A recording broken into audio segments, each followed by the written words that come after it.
아가씨, 거기 가시면 안 돼요. 그 집은 귀신이 나와요. 여자는 멈추지 않았습니다. 그냥 걸어갔어요. 언덕 위 흉가를 향해. 사람들은 미쳤다고 했습니다. 귀신 나오는 집을 전 재산 주고 사다니. 근데 이 여자한테는 선택지가 없었어요. 갈 곳이 없었거든요. 시어머니한테 쫓겨난 몸이었으니까요. 이 여자 이름은 화란. 오늘 이야기의 주인공입니다. 자, 그럼 이야기 속으로 들어가 볼까요? 옛날 아주 먼 옛날 호랑이가 담배 피우던 시절. 어느 고을에 화란이라는 여인이 살았습니다. 화란은 원래 꽤 잘 나가는 집안의 딸이었어요. 아버지가 포목 장사로 이름을 날리던 상인이었거든요. 그런데 15살 되던 해에 집안이 갑자기 망해버렸습니다. 경쟁하던 상단에서 거짓으로 모함을 했고 누명을 쓴 아버지는 그만 병을 얻어 돌아가셨죠. 어머니도 곧 따라가셨고요. 졸지에 고아가 된 화란은 먼 친척 집에 얹혀 살다가 20살이 되어서야 겨우 시집을 갔습니다. 정씨 가문이라는 곳이었는데 겉으로는 번듯해 보이는 집안이었어요. 그런데 말입니다. 시어머니 곽씨라는 분이 보통 사람이 아니었습니다. 눈이 가늘고 입술이 얇은 딱 봐도 차가운 인상의 여인이었죠. 이분이 화란을 며느리로 들인 데는 이유가 있었습니다. 화란이네 친정이 망할 때 재산을 어딘가에 숨겨뒀다더라. 그런 소문이 돌았거든요. 곽 씨는 그 숨겨진 재산을 노리고 화란을 데려온 겁니다. 그날은 가을이었습니다. 아침 공기가 제법 쌀쌀했죠. 화란은 평소처럼 일어나서 시어머니께 문안 인사를 드리러 갔습니다. 그런데 안채로 들어서는 순간 뭔가 이상한 기운이 느껴졌어요. 마당을 쓸던 하인이 화란과 눈이 마주치자 황급히 고개를 돌렸습니다. 부엌에서 나오던 여종도 화란을 보더니 쏜살같이 사라졌고요. 평소 같으면 마님 안녕히 주무셨어요? 하고 인사를 건넬 텐데 모두가 눈을 피하는 겁니다. 화란의 가슴이 싸늘하게 가라앉았습니다. 무슨 일이 생겼구나. 대청마루에 올라서자 시어머니 곽 씨가 정좌하고 앉아 있었습니다. 그런데 혼자가 아니었어요. 오른쪽에는 남편 정서방이 서 있었습니다. 고개를 푹 숙이고 있더군요. 평소에도 우유부단한 사람이었지만 그날따라 유독 더 움츠러들어 있었습니다. 그리고 왼쪽에는 처음 보는 여자가 곱게 차려입고 앉아 있었습니다. 연분홍 저고리에 다홍색 치마, 머리에는 화려한 꽃비녀를 꽂았고 입술은 붉게 물들여져 있었죠.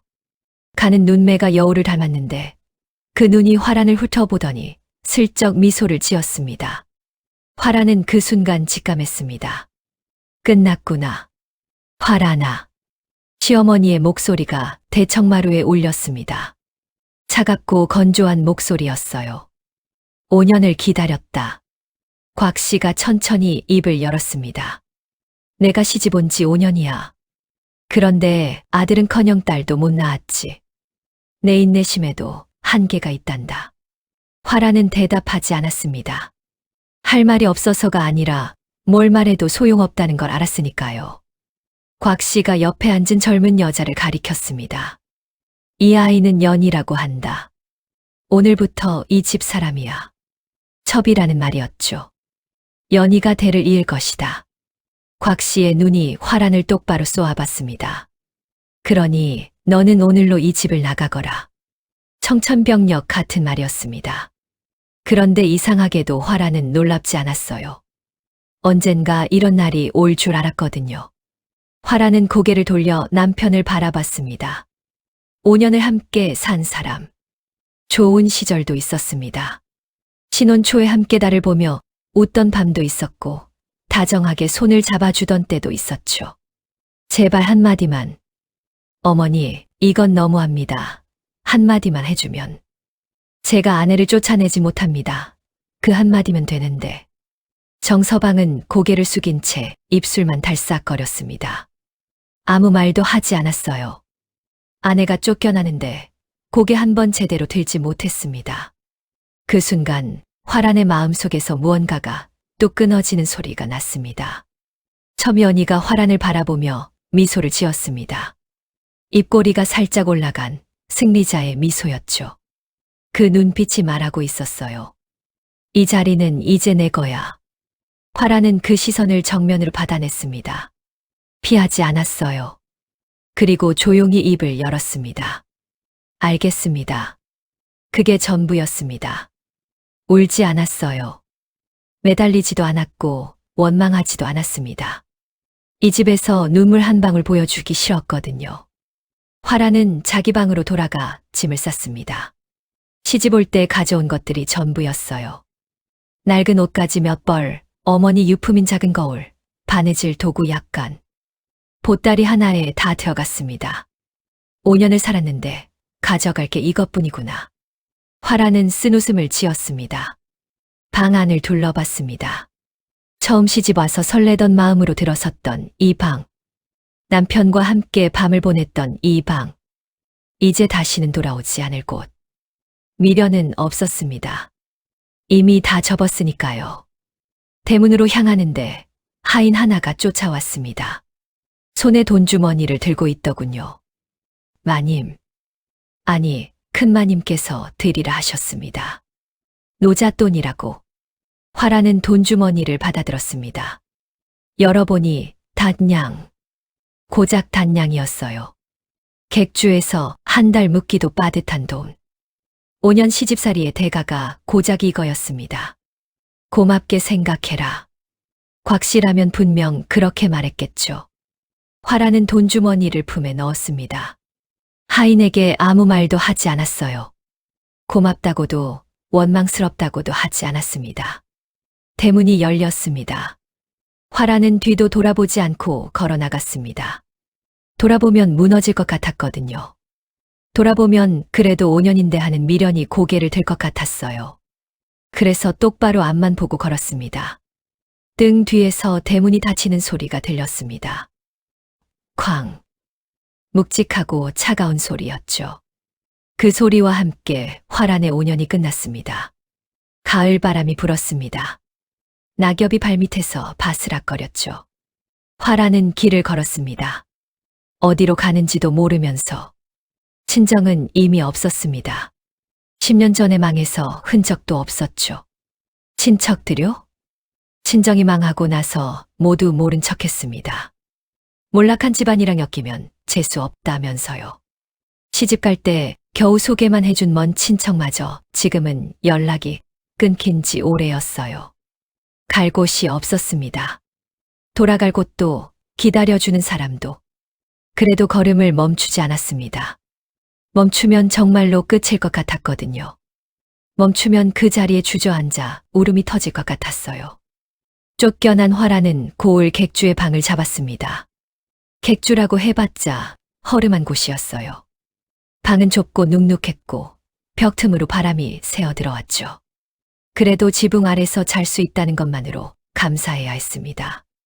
하룻밤 묵는데 몇 푼, 밥 한 끼에 몇 푼. 단양이라는 돈이 얼마나 허무하게 사라지는지 그제야 실감이 나더군요. 일자리를 찾아봤습니다. 품삯이라도 받을 수 있는 일이 있을까 싶어서요. 하지만 세상은 그리 호락호락하지 않았어요. 양반가 출신 여자를 누가 고용하겠습니까? 게다가 소방 맞은 년이라는 소문은 생각보다 빨리 퍼지더군요. 어느 집에 가면 문전박대를 당했습니다. 우린 사람 안 구해요. 눈도 마주치지 않고 문을 닫아버리더군요. 또 어느 집에서는 위아래를 훑어보더니 코웃음을 쳤습니다. 양반댁 마님이 무슨 일을 하시게요? 밥 푸는 것도 모르실 텐데. 그 말이 가슴에 박혔습니다. 맞는 말이었거든요. 시집에서 5년을 살았지만 한 번도 직접 밥을 지어본 적이 없었어요. 늘 하인들이 해주는 밥을 먹었으니까요. 쓸모없는 년. 시어머니가 했던 말이 떠올랐습니다. 정말 그런 건가 싶어서 참담했어요. 밥값, 방값 내고 나면 돈이 눈 녹듯이 줄어들었습니다. 처음엔 하루 3끼 먹던 걸 2끼로 줄였어요. 그러다 1끼로 줄였죠. 그것도 죽 한 그릇이 전부였습니다. 배가 고팠습니다. 밤이면 뱃속에서 꼬르륵 소리가 났어요. 잠을 자려고 해도 허기 때문에 자꾸 깼죠. 보름쯤 지났을 때 남은 돈을 세어봤습니다. 손바닥 위에 올려놓고 하나하나 세어보니 고작 2냥. 2냥이면 며칠이나 버틸 수 있을까? 열흘, 아니 일주일도 힘들겠죠.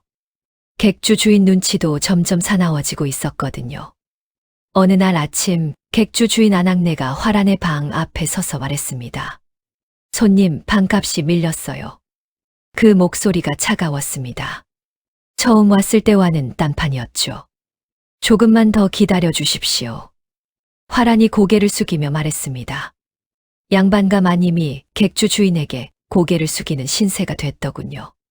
기다려달라는 말 벌써 3번째예요. 아낙네가 한숨을 쉬었습니다. 이번 주 안에 내시든가 아니면 나가시든가 해요. 문이 닫혔습니다. 화란은 한참 동안 그 자리에 서 있었어요. 이러다 정말 길바닥에 나앉게 생겼다. 그 생각이 머릿속을 가득 채웠습니다. 그날이었습니다. 뭔가 방법을 찾아야 했기에 장터에 나갔어요. 혹시 일자리가 있을까, 혹시 싼 방이 있을까 싶어서요. 장터는 사람들로 북적였습니다. 물건 파는 소리, 흥정하는 소리, 웃음소리. 화란은 그 속에서 유령처럼 걸어 다녔어요. 그때 지나가던 사람들의 이야기가 귀에 들어왔습니다. 북쪽 언덕 그 집 말이야. 주인이 또 도망갔대. 아낙네 둘이 수다를 떨고 있었어요. 귀신 나온다는 그 흉가. 벌써 4번째잖아. 다른 아낙네가 맞장구를 쳤습니다. 그러니까. 이제 거의 거절해. 성냥이면 산다던데. 그래도 아무도 안 사려고 해. 화란의 발걸음이 멈췄습니다. 석냥. 지금 가진 돈이 2냥. 객주비 내지 말고 끼니 더 굶으면 성냥을 만들 수 있었어요. 귀신이 나온다고? 그래서 어쩌라고요? 사람이 더 무서운 거 화란은 이미 뼈저리게 알고 있었습니다. 화란은 그 집을 찾아가 보기로 했습니다. 고을 북쪽으로 한참을 걸었습니다. 언덕배기를 올라가는 길은 잡초가 무성해서 발목을 긁었어요. 사람들이 다니지 않는다는 증거였죠. 한참을 올라가니 집이 하나 나왔습니다. 화란은 멈춰서서 그 집을 바라봤습니다. 제법 큰 기와집이었어요.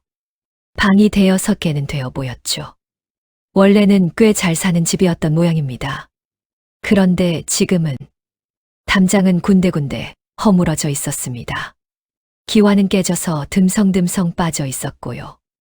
대문에는 누런 부적이 덕지덕지 붙어 있었습니다. 마당에는 잡초가 허리까지 자라 있었어요. 처마 밑에는 거미줄이 휘장처럼 드리워져 있었죠. 흉가. 그 말이 딱 맞았습니다. 사람이 살던 집이 아니라 귀신이 살 것 같은 집이었어요. 화란은 가슴이 먹먹해졌습니다. 이게 내 전 재산으로 살 집이구나. 내가 이렇게까지 됐구나. 불과 보름 전까지만 해도 기와집 한 채에서 살았습니다. 비단 이불을 덮고 자고 하인이 차려주는 밥을 먹었죠. 그런데 지금은 귀신 나온다는 흉가를 석냥에 사야 하는 신세가 됐어요. 눈물이 날 것 같았습니다. 하지만 참았어요. 울어봤자 아무것도 바뀌지 않으니까요. 그때 마침 지나가던 마을 아낙네가 화란을 보더니 기겁을 했습니다. 아가씨, 거기 가시면 안 돼요. 아낙네가 손사래를 치며 달려왔어요. 그 집은 귀신이 나와요. 밤마다 여자 귀신이 울어요. 아낙네가 숨을 헐떡이며 말했습니다. 전에 살던 가족은 한밤중에 짐 싸서 도망갔어요. 그 전 주인은 밤새 귀신 소리 듣다가 미쳐버렸고요. 마을 사람들이 하나둘 모여들었습니다. 다들 고개를 절레절레 흔들며 말렸어요. 화란은 그 말들을 가만히 듣고 있었습니다. 그리고 담담하게 입을 열었어요. 귀신이 사람보다 무섭겠어요? 마을 사람들이 멈칫했습니다. 난 사람한테 당할 만큼 당해봤습니다. 화란의 목소리가 낮게 가라앉았습니다. 귀신쯤이야 뭐. 마을 사람들이 할 말을 잃었습니다. 화란은 그들을 지나쳐 대문 앞에 섰어요. 부적 사이로 낡은 나무가 보였습니다. 손으로 밀어보니 삐걱거리며 열렸어요. 마음을 정했습니다. 이틀을 더 굶었습니다. 객주비도 안 냈어요. 주인 안악내의 눈초리가 따가웠지만 모른 척했습니다. 그렇게 모은 성냥을 손에 쥐고 거간꾼을 찾아갔어요. 거간꾼은 화란의 말을 듣더니 눈이 휘둥그레졌습니다. 정말로 그 집을 사시겠다고요? 믿기지 않는다는 표정이었죠. 네.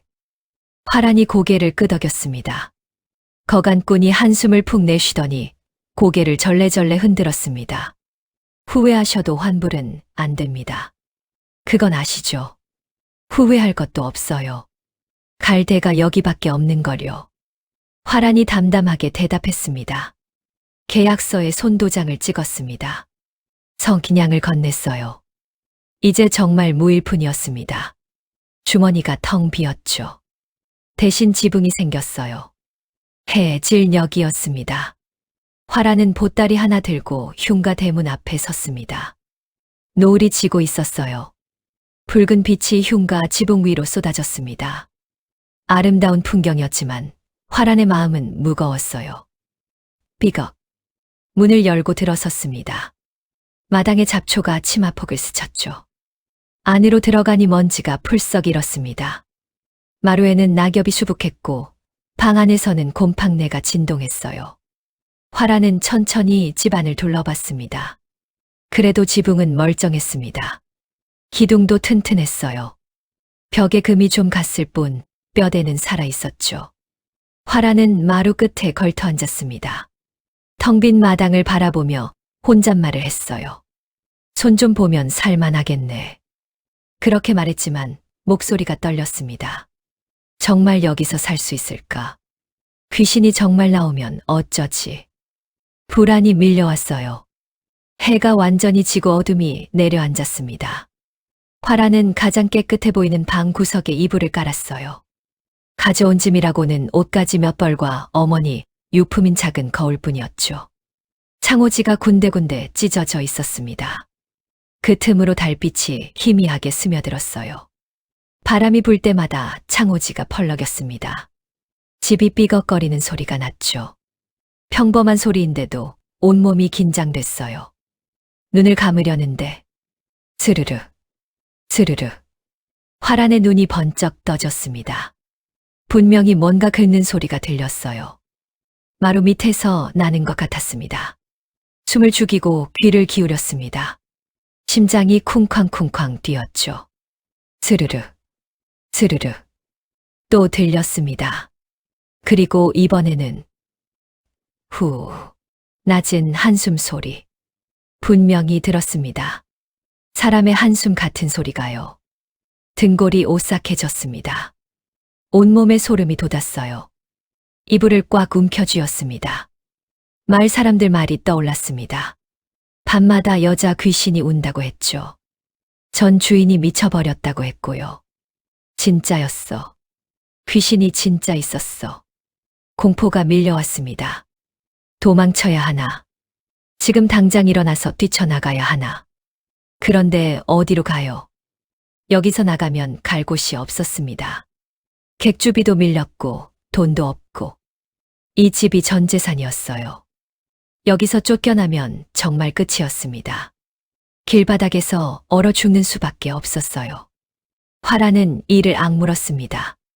귀신이 무섭다고. 그래, 무섭지. 하지만 길바닥에서 굶어 죽는 것보다는 낫잖아. 떨리는 목소리로 중얼거렸습니다. 귀신이든 뭐든. 이불을 꽉 쥔 손에 힘을 줬어요. 날 쫓아내려면 직접 나와봐라. 이불을 머리끝까지 뒤집어 썼습니다. 눈을 질끈 감았죠. 스르르, 스르르. 소리는 밤새 계속됐습니다. 어떤 때는 긁는 소리, 어떤 때는 발자국 소리. 가끔은 낮은 신음소리도 들렸어요. 화란은 한숨도 못 찼습니다. 온몸이 굳어서 꼼짝도 못했죠. 새벽이 올 때까지 이불 속에서 버텼어요. 그래도 도망치지 않았습니다. 도망칠 곳이 없었으니까요. 창호지 틈으로 희뿌연 빛이 스며들었습니다. 날이 밝은 거였어요. 화란은 그제야 이불을 내렸습니다. 온몸이 땀에 젖어 있었어요. 밤새 얼마나 긴장했는지 어깨와 목이 뻣뻣했죠. 살았다. 일단 첫 밤은 넘겼다. 그렇게 흉가에서의 첫 밤이 지나갔습니다. 그 다음 날도 버텼어요. 그리고 그 다음 날도 밤마다 소리는 계속됐습니다. 긁는 소리, 발자국 소리, 때로는 낮은 한숨 소리. 화라는 매일 밤 이불을 뒤집어 쓰고 눈을 질끈 감았어요. 그런데 이상한 일이었습니다. 귀신은 한 번도 직접 모습을 드러내지 않았어요. 소리만 내고 기척만 남기고 그뿐이었죠. 진짜 귀신이라면 왜 나타나지 않는 걸까? 화라는 고개를 갸웃거렸습니다. 며칠이 지나자 화라는 낮 동안 집을 정리하기 시작했어요. 어차피 살 집이니까요. 잡초를 뽑고 마당을 쓸고 거미줄을 걷어냈습니다. 그러다 이상한 점을 발견했어요. 부엌에 들어갔을 때였습니다. 구석에 오래된 쌀독이 하나 있었어요. 뚜껑을 열어보니 쌀이 조금 남아있더군요. 전 주인이 두고 간 건가 싶었습니다. 그런데 다음 날 다시 열어봤더니 쌀이 줄어 있었어요. 분명히 어제보다 적었습니다. 화라는 눈을 의심했습니다. 귀신이 밥을 먹나? 그뿐이 아니었어요. 마당 우물가에 가보니 물을 기른 흔적이 있었습니다. 우물 두레박이 젖어 있었고 바닥에 물이 튄 자국이 남아 있었죠. 화라는 분명 우물을 쓴 적이 없었습니다. 부엌 아궁이 앞에도 가봤어요. 손을 대보니 제가 따뜻했습니다. 누군가 부를 땐 흔적이었죠. 화란의 눈이 가늘어졌습니다. 쌀이 줄어든다. 물을 기른 흔적이 있다. 아궁이가 따뜻하다. 이건 귀신이 아니었습니다. 귀신은 밥을 안 먹어요. 귀신은 불을 뗄 필요가 없죠. 사람이야. 이 집 어딘가에 사람이 숨어 있는 거야. 화라는 확신했습니다. 그날 밤이었습니다. 화라는 평소처럼 방구석에 이불을 깔았어요. 그리고 눕는 척하면서 잠든 척했습니다. 눈을 살짝 떴어요. 어둠 속에서 귀를 기울였습니다. 한참을 기다렸습니다. 한 시즌쯤 지났을까요? 스르르, 스르르. 익숙한 소리가 들려왔습니다. 화란의 심장이 빠르게 뛰기 시작했어요. 오늘은 도망치지 않을 거야. 오늘은 정체를 밝힐 거야. 화란은 살금살금 일어났습니다. 발소리를 죽이고 방문을 열었어요. 소리가 나는 쪽으로 향했습니다. 마루 쪽이었어요. 달빛이 희미하게 마루를 비추고 있었습니다. 화란은 기둥 뒤에 몸을 숨기고 지켜봤어요.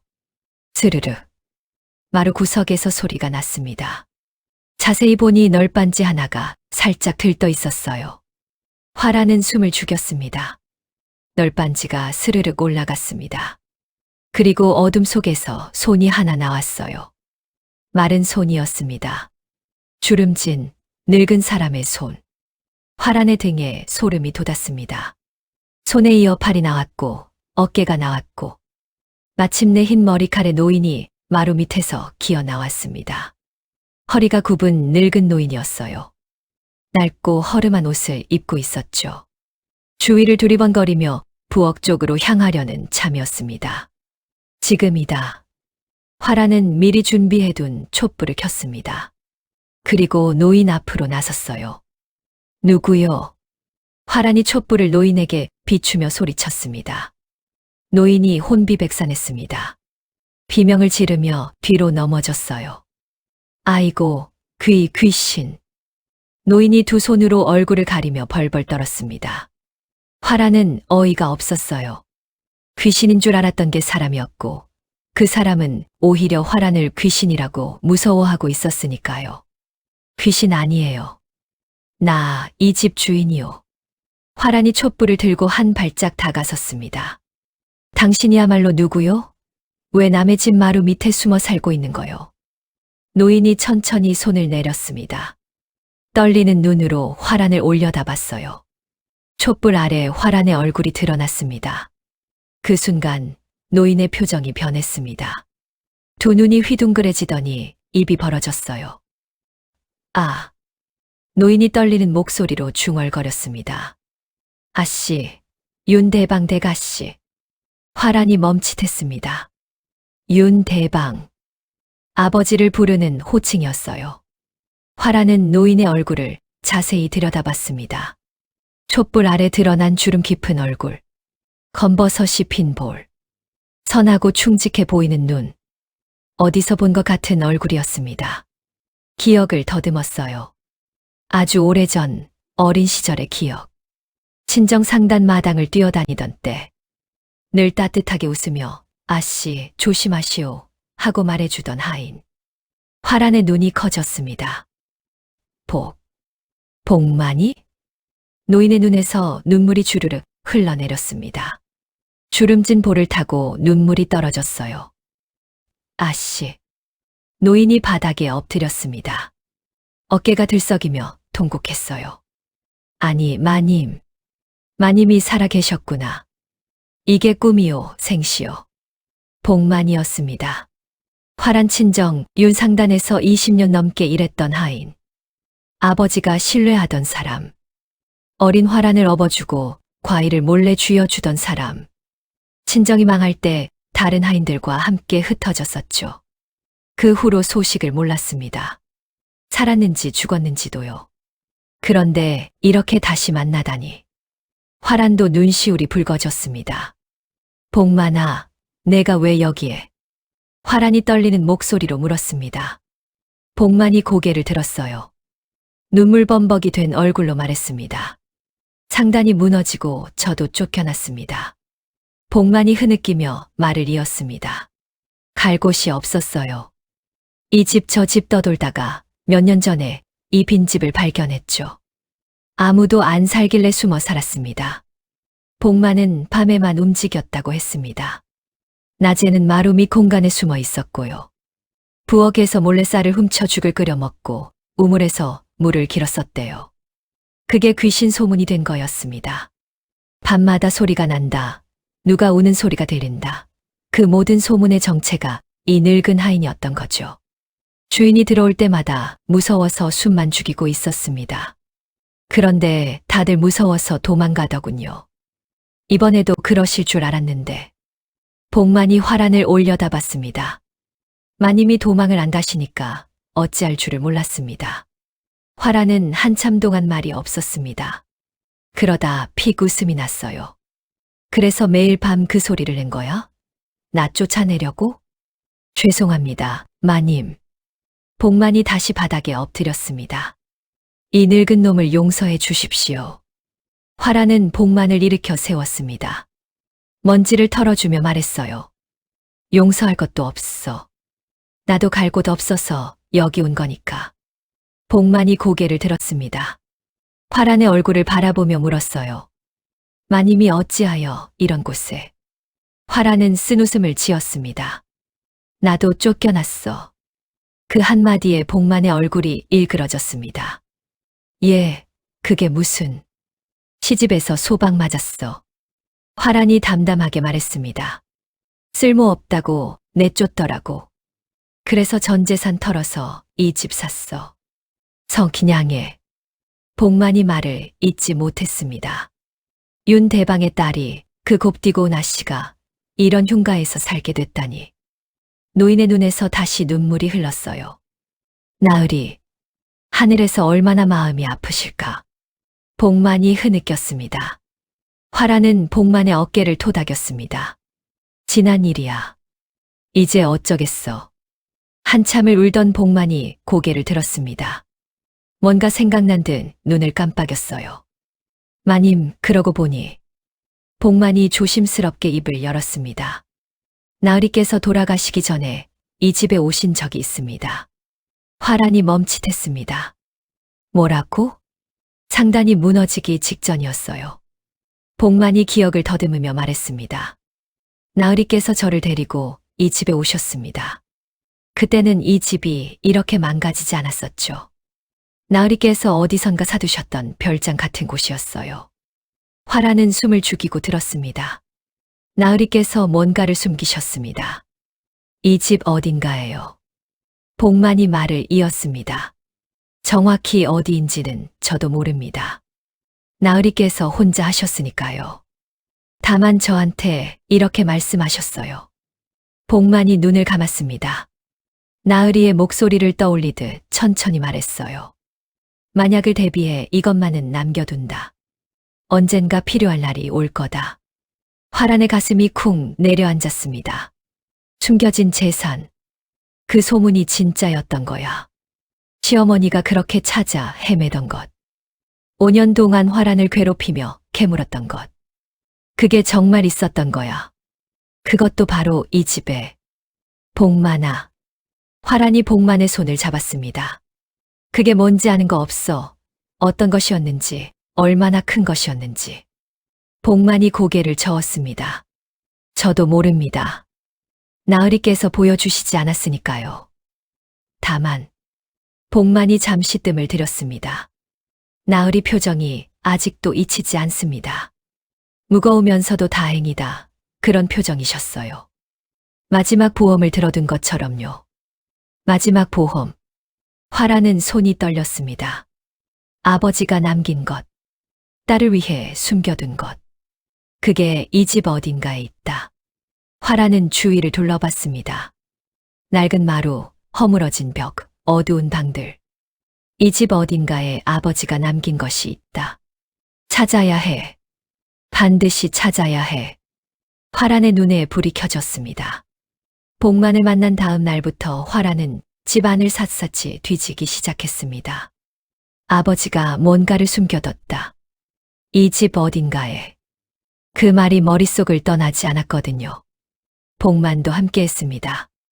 두 사람은 아침부터 저녁까지 집 안 구석구석을 뒤졌어요. 마루 밑을 들여다봤습니다. 복만이 숨어 살던 공간 말고 다른 곳은 없나 살폈죠. 널빤지를 하나하나 들어보고 두드려보고 아무것도 없었습니다. 부엌 아궁이 옆도 뒤졌어요. 벽돌을 빼보고 바닥을 파보고 나온 건 먼지와 재뿐이었습니다. 마당 구석도 살폈습니다. 돌밑을 들춰보고 흙을 파봤어요. 땅이 굳어서 삽질하기도 힘들었죠. 그래도 아무것도 안 나왔습니다. 뒷간 근처도 확인했어요. 혹시 벽 틈에 뭔가 있지 않을까? 손가락이 까질 때까지 더듬어 봤습니다. 역시 허탕이었죠. 하루가 지나고 이틀이 지나고 닷새가 지나도 아무것도 찾지 못했습니다. 화라는 지쳐갔습니다. 정말 있긴 한 걸까? 복만이 잘못 기억한 건 아닐까? 의심이 고개를 들었어요. 복만도 미안한 기색이었습니다. 마님, 제가 분명히 봤는데. 복만이 고개를 숙이며 말했습니다. 나으리께서 뭔가를 숨기시는 걸 분명히 봤는데 어디인지를 모르겠습니다. 화라는 한숨을 쉬었습니다. 그날 저녁이었어요. 화라는 뒷마당에 나가 앉았습니다. 지친 몸을 쉬려고요. 해가 지고 있었습니다. 노을이 하늘을 붉게 물들였죠. 멍하니 앉아있는데 문득 시선이 어딘가에 멈췄습니다. 뒷마당 구석에 있는 오래된 우물. 처음 왔을 때부터 있었는데 신경을 안 썼던 곳이었어요. 앞마당에도 우물이 있었으니까요. 화라는 천천히 일어나 우물 쪽으로 걸어갔습니다. 돌로 쌓은 낡은 우물이었습니다. 이끼가 끼어 있었고 주변의 잡초가 무성했죠. 오랫동안 쓰지 않은 게 분명했어요. 화란이 복만을 불렀습니다. 복만아, 이 우물 원래 있던 거야? 복만이 다가와서 우물을 살폈습니다. 한참을 들여다보더니 고개를 갸웃거렸어요. 아, 이 우물은 나으리께서 이 집 사시고 새로 파신 겁니다. 화란의 눈이 번뜩였습니다. 아버지가 직접 한 거야? 예, 그때 제가 일꾼들 감독하는 걸 도왔거든요. 원래 앞마당에 우물이 있는데 왜 또 파시나 했었죠. 화란의 심장이 빨라졌습니다. 앞마당에 멀쩡한 우물이 있는데 왜 뒷마당에 또 팠을까? 이상하지 않아요? 화란은 우물 안을 들여다봤습니다. 깊었어요. 그런데 물이 없었습니다. 바닥이 말라 있었죠. 우물인데 물이 없다. 화란은 확신했습니다. 여기다. 복만아, 밧줄 가져와. 복만이 허둥지둥 밧줄을 가져왔습니다. 화라는 밧줄을 우물 기둥에 묶었어요. 마님, 제가 내려가겠습니다. 복만이 말렸습니다. 아니야, 내가 갈게. 화란이 고개를 저었습니다.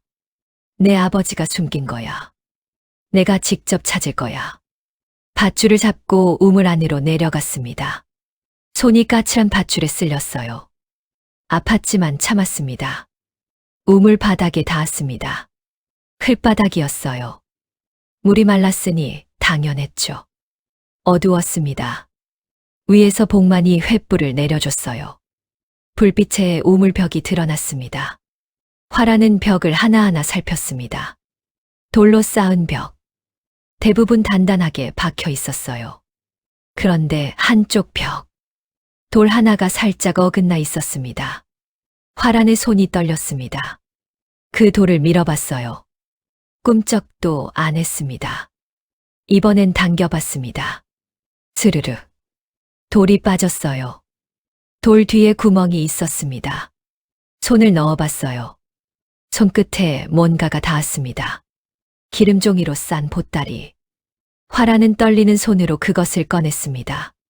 복만아, 있어, 뭔가 있어. 화란이 소리쳤습니다. 위에서 복만의 환호성이 들렸어요. 밧줄을 타고 올라왔습니다. 손바닥이 쓸려서 피가 났지만 신경 쓰이지 않았어요. 마루에 앉아 보따리를 펼쳤습니다. 복만이 옆에서 숨을 죽이고 지켜봤죠. 기름종이를 한 겹 벗겼습니다. 또 한 겹. 그 안에 천으로 싼 무언가가 있었어요. 천을 풀었습니다. 금은 보화가 아니었습니다. 낡은 장부 3권. 그리고 증서 묶음. 화라는 장부를 펼쳤습니다. 첫 장에 적힌 글씨를 보는 순간 눈물이 왈칵 쏟아졌어요. 아버지 필체였습니다. 떨리는 손으로 장부를 읽었습니다. 경신년 박상단 주인 박치문에게 명주 쉰필 위탁. 대금 수령시 정산 예정. 임술년 오상단 오득수에게 모시 30필 보관 위탁. 추후 찾아갈 것. 개해년 송객주 송만복에게 은스문양 예치. 몰락하기 직전 아버지가 믿을 만한 거래처들에게 물건과 돈을 나눠 맡겨둔 기록이었습니다. 한꺼번에 몰수당하지 않게 분산해둔 거였어요. 마지막 장에 아버지의 메모가 있었습니다. 딸 화란에게 아비가 남겨줄 수 있는 것이 이것뿐이구나. 부디 이것으로 다시 일어서거라. 화란은 장부를 가슴에 끌어안았습니다. 목 놓아 울었어요. 아버지, 아버지. 옆에서 복만도 엎드려 통곡했습니다. 나으리께서 아씨를 이렇게 지켜주셨구나. 한참을 울었습니다. 10년 만에 느끼는 아버지의 온기였어요. 울음을 그치고 화라는 장부를 다시 살폈습니다. 기록된 이름은 총 12명. 아버지가 물건이나 돈을 맡겨둔 사람들이었죠. 화라는 결심했습니다. 이 사람들을 찾아가겠다고. 다음 날부터 화라는 장부를 들고 길을 나섰습니다. 첫 번째, 송객주 송만복. 두고올 떨어진 장터에서 객주를 운영한다고 적혀 있었어요. 화라는 걸어서 찾아갔습니다. 하루 반나절이 걸렸죠. 송만복은 늙었지만 살아 있었습니다. 화란이 찾아가자 처음엔 모른 척 하더군요. 윤대방이요. 글쎄 기억이 안 나는데. 눈을 피하며 시치미를 댔어요. 화란이 장부를 꺼내 보여줬습니다. 여기 적혀 있습니다. 개해년에 은스문양을 맡기셨다고요. 송만복의 얼굴이 굳었습니다. 한참을 머뭇거리더니 한숨을 푹 내쉬었어요.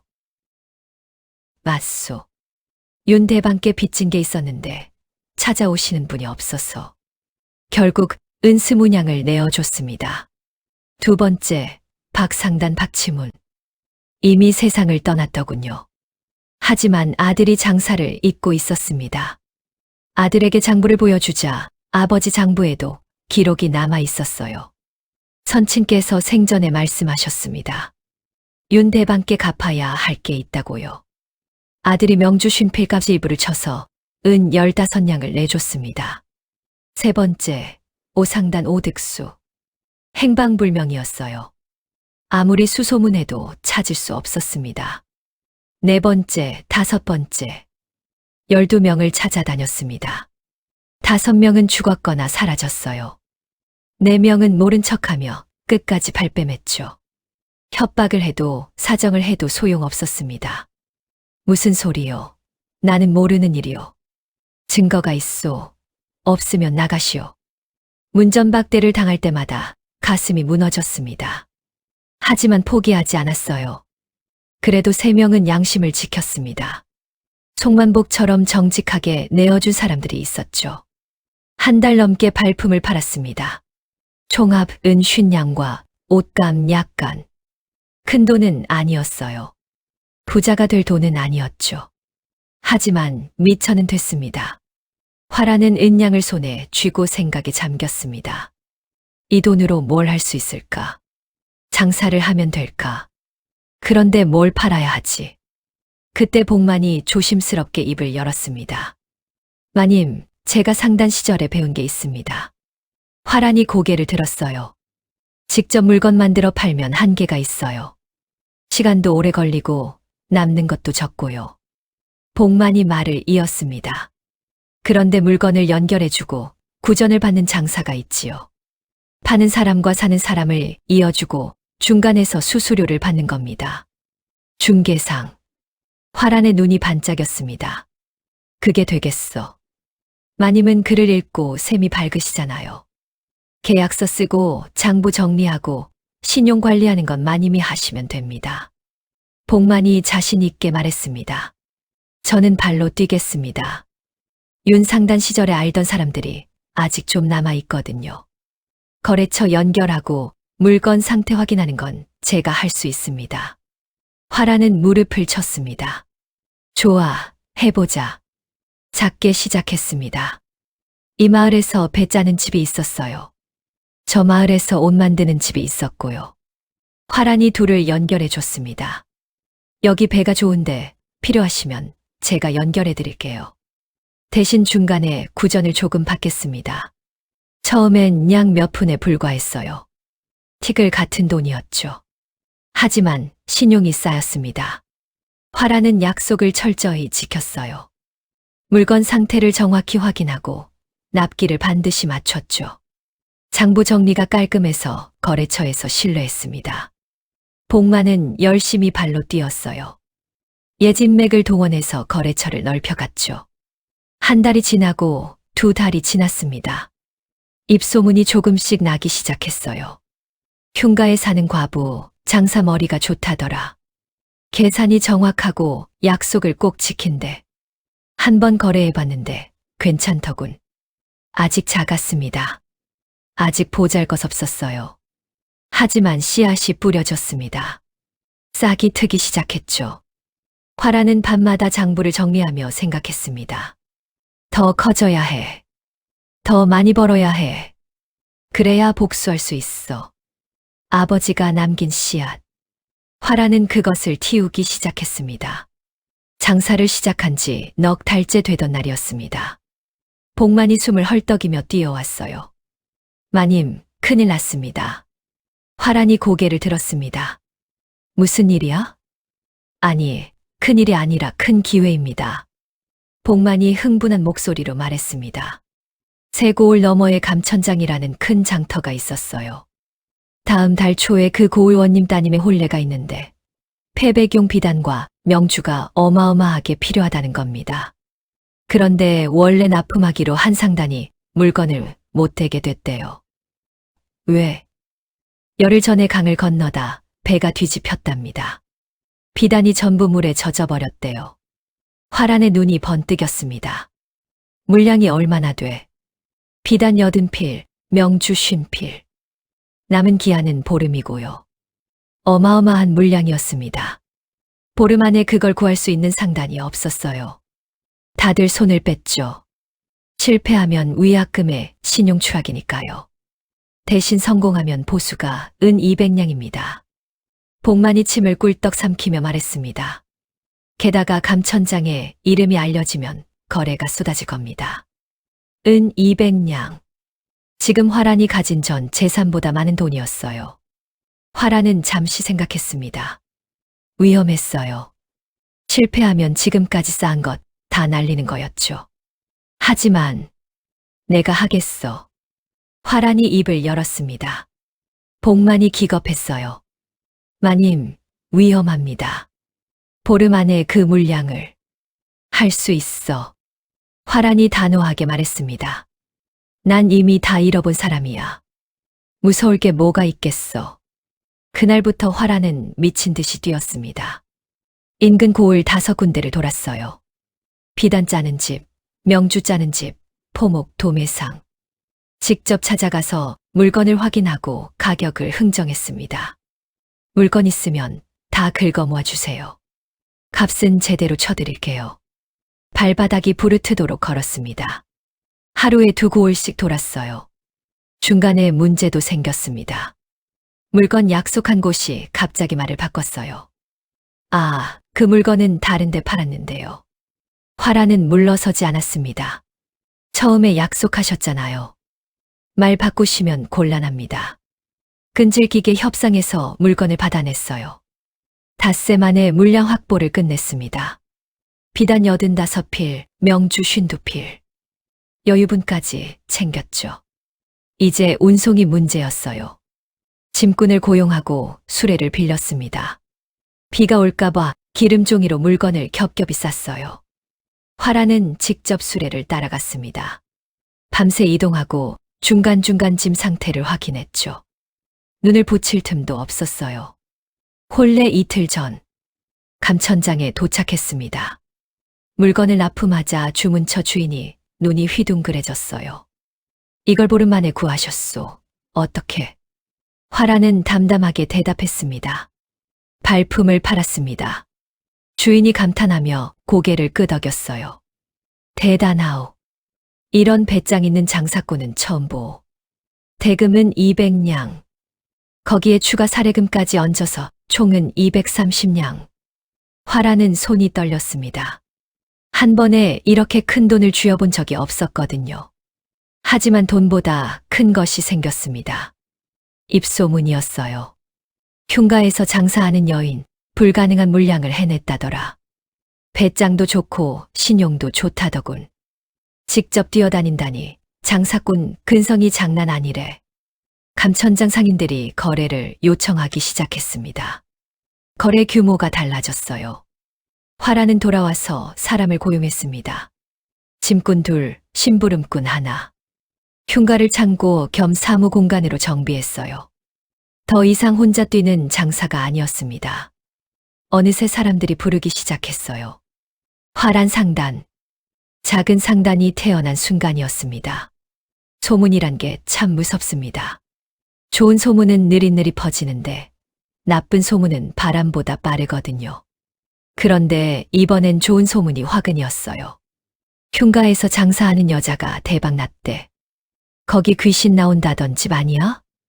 그 여자가 귀신도 쫓아내고 장사까지 번창시켰다더라. 장터마다 화란 이야기가 돌았습니다. 처음엔 그냥 신기한 얘기로 떠돌았어요. 근데 소문이란 게 돌고 돌다 보면 엉뚱한 귀에 들어가기 마련이죠. 그날 곽 씨는 장터에 나왔다가 우연히 그 얘기를 들었습니다. 화란이라는 여자가 흉가를 사서 장사를 시작했는데 요즘 완전 잘 된다더라. 곽 씨의 발걸음이 멈췄습니다. 화란. 설마.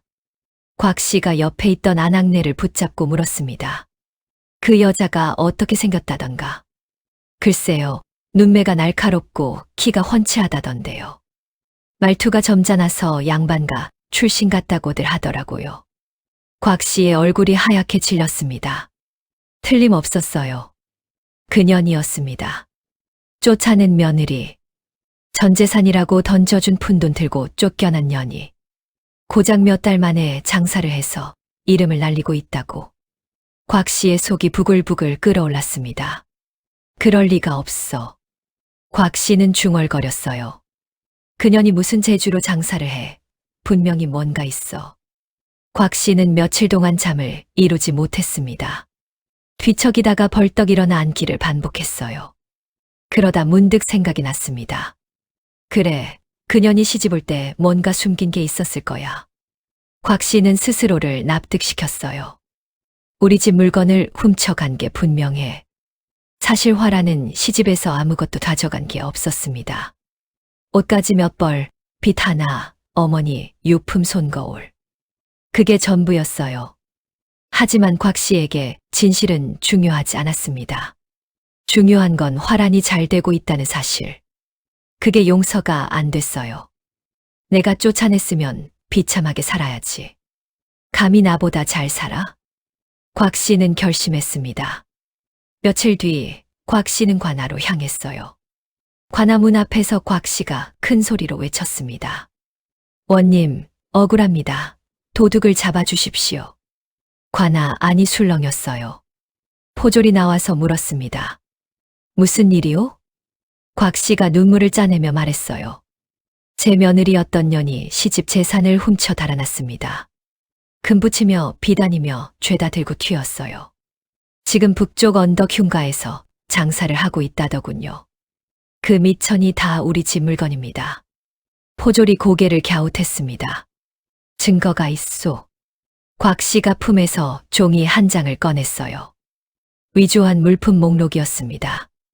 여기 보십시오. 없어진 물건 목록입니다. 비단 20필, 은장도 2자루, 금비녀 3개. 목록은 길었어요. 전부 거짓이었지만 곽 씨는 눈 하나 깜짝 안 하고 읊어 내려갔습니다. 포졸이 목록을 받아들고 안으로 들어갔어요. 잠시 뒤 다시 나왔습니다. 사또께서 조사하라 하셨소. 당장 잡아드리겠소. 곽 씨의 입꼬리가 살짝 올라갔습니다.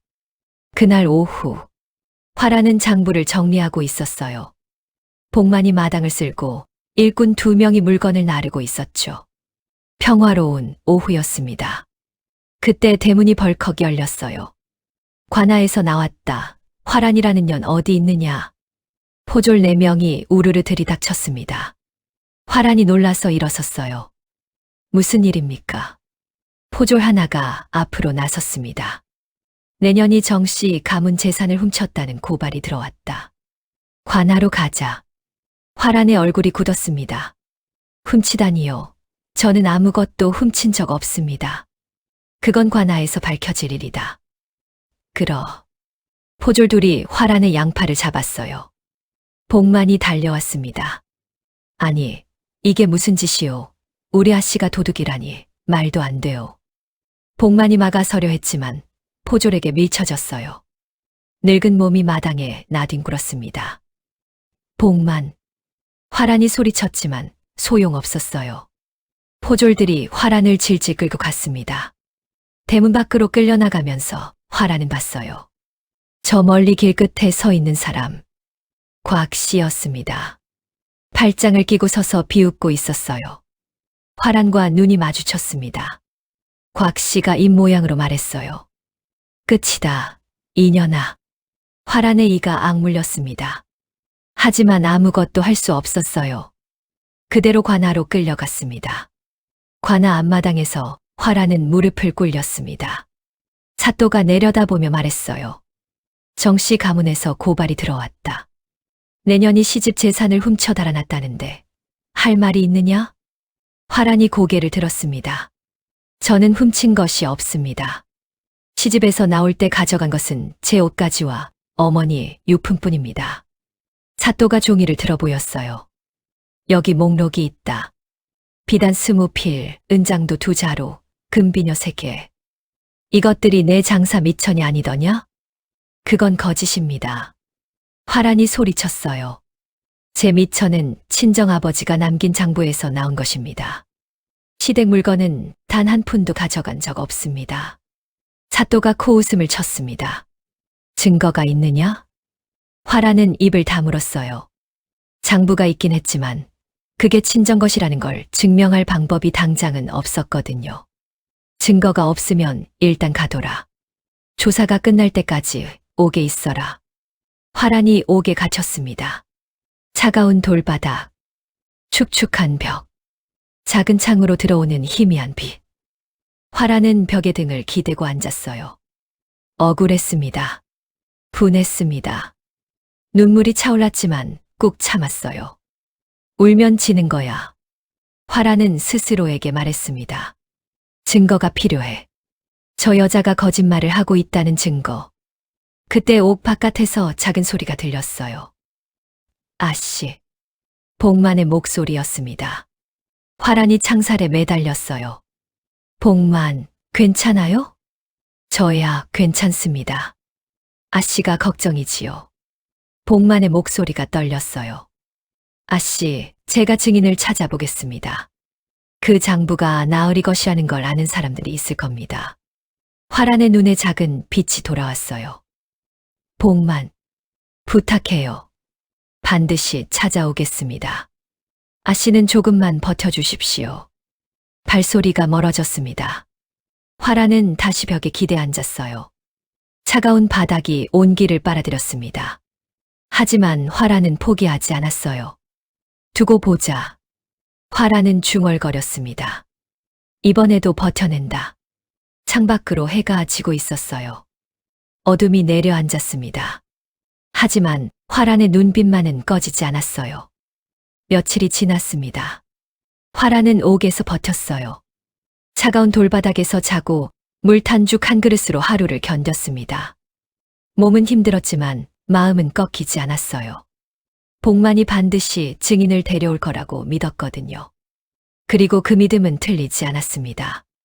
닷새째 되는 날 아침, 관아가 술렁였어요. 찻도 밖에 사람들이 몰려왔습니다. 포졸이 급히 보고했습니다. 무슨 사람들이? 화란이라는 여자 사건 때문에 왔다고 합니다. 증인이라고 하는데 5명이나 됩니다. 찻도의 눈썹이 꿈틀했어요. 들여보내라. 관아 문이 열렸습니다. 복만이 앞장서서 들어왔어요. 그 뒤로 5명의 사람들이 따라왔습니다. 모두 나이 지긋한 상인들이었어요. 화란이 옥에서 끌려나와 다시 마당에 무릎을 꿇었습니다. 그때 화란의 눈이 커졌어요. 복만 뒤에 서 있는 사람들. 낯익은 얼굴들이었습니다.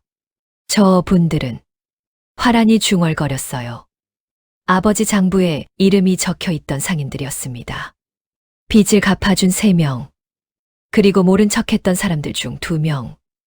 복만이 앞으로 나섰습니다. 찻도 이 사람들은 윤대방을 알던 상인들입니다. 복만의 목소리가 단단했어요. 윤대방은 화란아 씨의 돌아가신 아버지입니다. 10년 전 누명을 쓰고 돌아가셨지요. 찻도가 고개를 갸웃했습니다. 그에서 상인 중 한 명이 앞으로 나왔어요. 머리가 반백인 중년 남자였습니다. 저는 김상단의 김대방입니다. 20년 전부터 윤대방과 거래를 했습니다. 김대방이 품에서 오래된 장부를 꺼냈어요. 여기 보십시오. 윤대방이 직접 쓴 거래 장부입니다. 필체를 비교해 보시면 화란아 씨가 가진 장부와 같다는 걸 아실 겁니다. 찻도가 장부를 받아들었습니다. 화란의 장부와 김대방의 장부를 나란히 놓고 비교했어요. 필체가 똑같았습니다. 찻도가 눈을 가늘게 떴습니다. 2번째 상인이 나섰어요. 저는 박상단의 박대방입니다. 윤대방에게 빚진 돈을 이번에 화란아 씨에게 갚았습니다. 박대방이 영수증을 내밀었어요. 여기 제가 갚은 기록이 있습니다. 화란아 씨의 미처는 시댁 물건이 아니라 친정 채권을 회수한 것입니다. 3번째 상인도 거들었습니다. 저도 마찬가지입니다. 윤대방에게 진 빚을 화란아 씨에게 갚았습니다.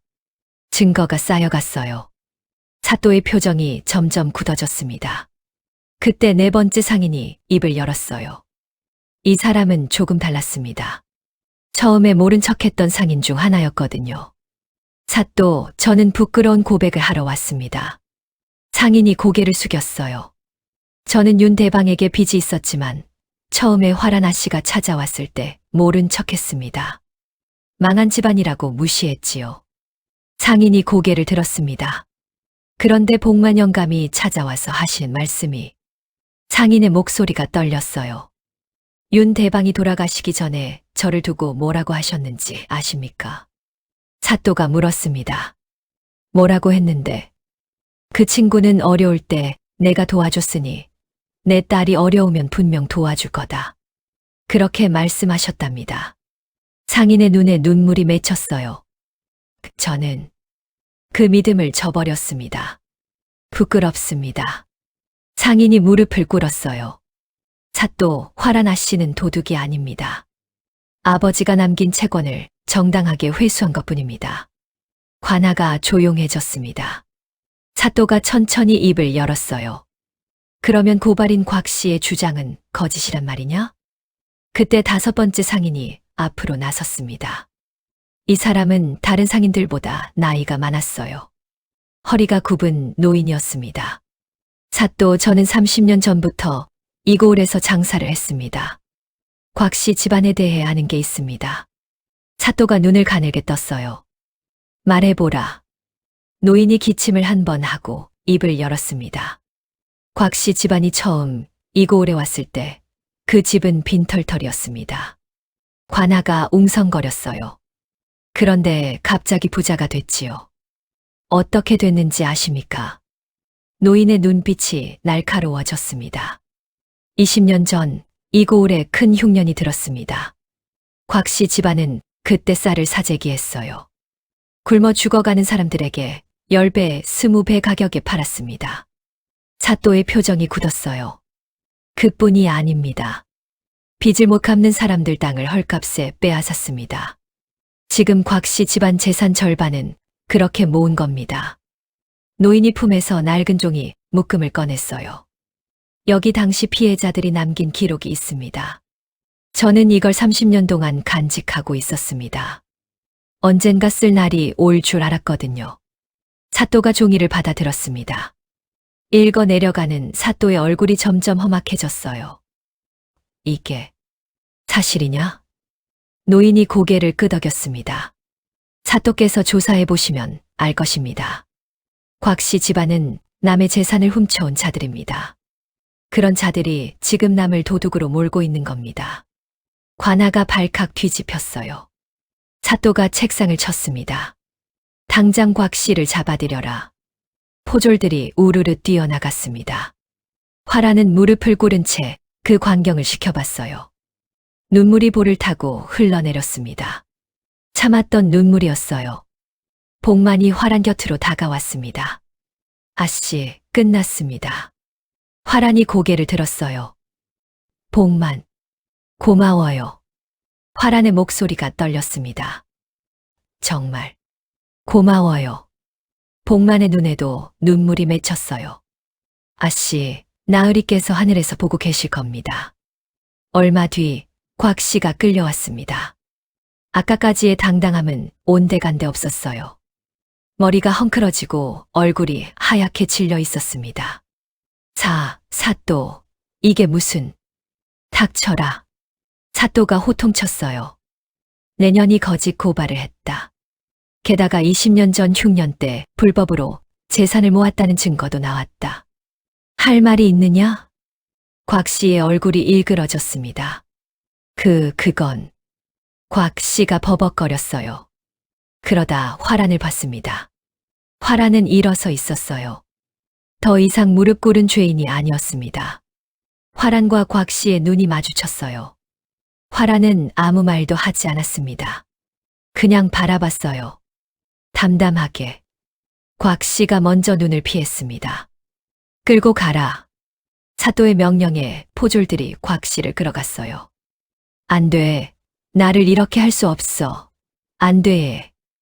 곽 씨의 비명이 관아에 울려 퍼졌습니다. 화라는 그 소리를 들으며 생각했어요. 끝났구나. 아니, 이제 시작이구나. 햇살이 관아 마당을 비췄습니다. 화란의 얼굴에도 빛이 내렸어요. 따뜻한 빛이었습니다. 곽 씨는 관아에서 엄한 벌을 받았습니다. 거짓 고발죄, 그리고 20년 전 흉년 때 불법으로 재산을 모은 죄. 2가지가 겹치니 형벌이 무거웠어요. 재산 절반이 몰수됐고 곽 씨는 곤장을 맞은 뒤 귀양을 가게 됐습니다. 정 씨 가문은 하루아침에 무너졌어요. 그 소식이 고을에 퍼지자 사람들이 수군거렸습니다. 남의 피눈물로 쌓은 재산이 절이 되는 거라고. 하늘이 무섭지 않았나 보다고. 화라는 그 소문을 들으면서도 아무 말이 없었어요. 통쾌하지 않았냐고요. 글쎄요. 그냥 허무했습니다. 5년을 살았던 집이었거든요. 미웠지만 그래도 한때는 가족이라고 불렀던 사람들이었어요. 하지만 화라는 뒤를 돌아보지 않았습니다. 앞으로 나아갈 일만 남았으니까요. 관아에서 풀려난 뒤 화라는 다시 장사에 매달렸어요. 소문이 퍼진 덕분에 오히려 손님이 더 많아졌습니다. 억울한 누명을 이겨낸 여자. 흉가에서 시작해서 성공한 여자. 믿을 수 있는 상인. 사람들 입에 화란 이야기가 오르내렸어요. 화란 상단은 날로 커졌습니다. 처음엔 중개만 했는데 이제는 직접 물건을 떼다 파는 것도 시작했어요. 비단, 명주, 모시, 삼배. 복만이 발로 뛰며 물건을 구해왔고 화란이 머리로 계산하며 팔았습니다. 일꾼도 5명으로 늘었어요. 흉가라고 불리던 그 집은 이제 깔끔한 상단 본거지가 됐습니다. 부서진 담장은 새로 쌓았고 허물어진 지붕은 기와를 올렸어요. 마당에는 물건을 쌓아두는 창고도 지었습니다. 복만이 마당을 둘러보며 감탄했어요. 나으리께서 보셨으면 얼마나 좋아하셨을까 하고요. 화란이 미소를 지었습니다. 아버지께서 분명 보고 계실 거라고 생각했어요. 그렇게 한 달이 지났습니다. 어느 날 저녁이었어요. 화란이 장부를 정리하고 있는데 일꾼이 달려왔습니다. 밖에 정서방이라는 사람이 찾아왔다고요. 화란의 손이 멈췄습니다. 정서방. 5년을 함께 산 남편. 아니, 전 남편. 화란은 붓을 내려놓고 그를 들여보내라고 했어요. 잠시 뒤 정서방이 들어왔습니다. 화란은 그 모습을 보고 속으로 놀랐어요. 예전의 정서방이 아니었거든요. 비단 도포는 간데 없고 낡은 옷을 걸치고 있었습니다. 머리도 헝클어지고 얼굴은 수척했어요. 정서방이 화란 앞에 털썩 무릎을 꿇었습니다. 그리고 용서를 빌었어요. 그때 잘못했다고. 어머니 말만 듣고 쫓아낸 거 평생 후회했다고. 다시 기회를 달라고. 눈물까지 흘리면서 매달렸습니다. 화란은 그 모습을 내려다봤어요. 5년 전 대청마루에서 고개를 숙이고 있던 그 사람. 어머니 눈치만 보던 그 사람. 화란이 끌려나갈 때 손 한 번 잡아주지 않던 그 사람. 지금은 초라하게 무릎 꿇고 울고 있었습니다. 화란의 마음속에서 여러 감정이 스쳐 지나갔어요.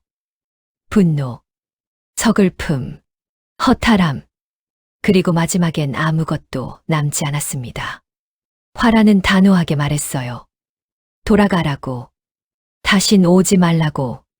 정서방이 손을 내밀며 매달렸지만 화란은 뒤돌아섰습니다. 일꾼을 불러서 내보내라고 했어요. 다음에 또 오면 관아에 넘기겠다고. 정서방이 끌려나갔습니다. 문이 닫히고 화란은 그 자리에 서 있었어요. 어깨가 떨렸습니다. 눈물이 한 방울 떨어졌어요. 딱 한 방울. 화란은 손등으로 눈물을 닦았습니다. 그리고 다시 장부 앞에 앉았어요. 올 시간이 없었거든요. 화란은 자리에서 일어나 마당으로 나갔습니다.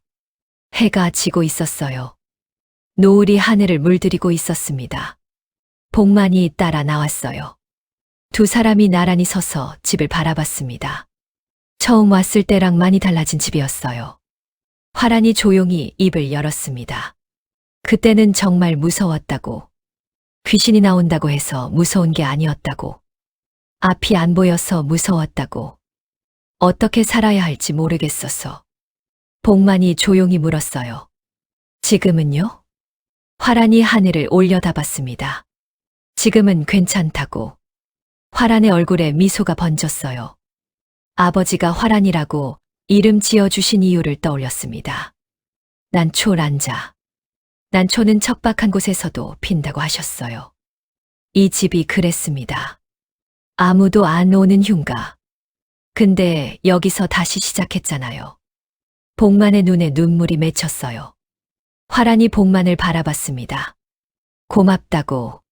복만이 없었으면 혼자는 못했을 거라고. 복만이 고개를 저었어요. 아씨가 대단하신 거라고. 자기는 그저 옆에 있었을 뿐이라고. 두 사람이 나란히 서서 노을을 바라봤습니다. 바람이 불었어요. 선선한 가을 바람이었습니다. 화란이 눈을 감았어요. 아버지가 보고 계실 거라고 생각했습니다. 딸이 다시 일어섰다고. 아버지가 지어주신 이름처럼. 눈을 떴을 때 노을이 더 붉게 타오르고 있었습니다. 화란은 앞을 바라봤어요. 내일도 장사가 있었습니다. 모레도 그 다음 날도. 할 일이 많았어요. 하지만 두렵지 않았습니다. 화란은 걸음을 옮겼어요. 집 안으로 들어갔습니다. 문이 닫혔습니다. 그리고 다음 날 아침 화란 상단에는 또 손님이 찾아왔습니다. 장사는 계속됐어요. 삶도 계속됐습니다. 흉가에서 피어난 꽃처럼 화란은 오늘도 피어 있었습니다. 오늘 이야기도 재미있게 들으셨나요? 사실 이 이야기는 전에 내려오는 고전 야담을 제가 현대적으로 직접 다시 써 내려간 창작물이었거든요. 조상들의 지혜를 더 흥미롭게 전해드리고 싶어서 대본부터 영상 제작까지 모든 과정을 제 손으로 직접 진행했죠. 앞으로도 문화적 가치와 재미를 담은 독창적인 이야기들로 찾아뵙겠습니다.